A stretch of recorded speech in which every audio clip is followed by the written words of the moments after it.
ఏం పద్ధతి? దేనికోసం చేస్తారు? అసలు నేను చేసిన తప్పేంటి? నేను చేసిన అన్యాయం ఏంటి? ప్రజల కోసం బరాబర్ ఆ క్వారీలో ఇబ్బంది అవుతుంది. ఇల్లీగల్ గా నడుస్తుంది క్వారీ.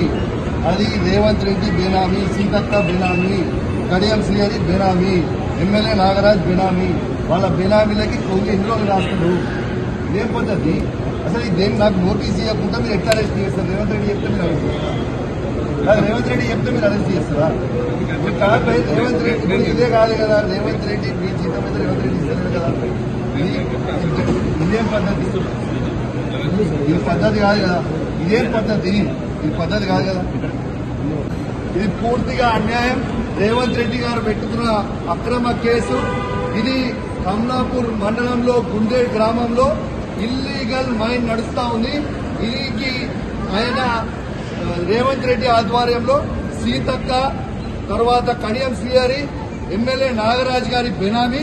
ఖచ్చితంగా నిలదీస్తాం, ఖచ్చితంగా అడుగుతూనే ఉంటాం. ఊరుకునే ప్రసక్తే లేదు. మీరు చేస్తున్న అన్యాయం. ఇల్లీగల్ మైనింగ్ నడుస్తుంది. అక్కడ కేవలం 2.5 హెక్టర్స్ మాత్రమే ఉంటే ఇలా ఆడ ఇల్లీగల్ మైనింగ్ 20 ఎకరాలలో చేస్తా ఉన్నారు. గుండేడ్ గ్రామ ప్రజలందరికీ కూడా చాలా ఇబ్బంది అవుతా ఉంది. గుండేడ్ గ్రామ ప్రజలు మొత్తం కూడా ఇబ్బంది పడుతూ ఉన్నారని చెప్పి కూడా ఈ సందర్భంగా తెలియజేస్తా ఉన్నాను. ఆ ప్రజలు ఇలా హెల్మెట్లు పెట్టుకొని మరి చేసే పరిస్థితిగా ఉంది. ఇలా ప్రజలందరూ కూడా గమనించాలి. ఇలా రేవంత్ రెడ్డి గారు చేస్తున్న అక్రమ అరెస్టులు, అక్రమ కేసులకి నువ్వు రేవంత్ రెడ్డి గుర్తుపెట్టుకో. నువ్వు ఎన్ని కేసులు పెట్టినా, ఎన్ని బెదిరించినా భయపడేది లేదు. నీ సంగతి తప్పకుండా చెప్తాం. ఖచ్చితంగా ప్రజలలో చెప్తాం. ఖచ్చితంగా చెప్పే ప్రయత్నం చేస్తాం. జై తెలంగాణ, జై కేసీఆర్.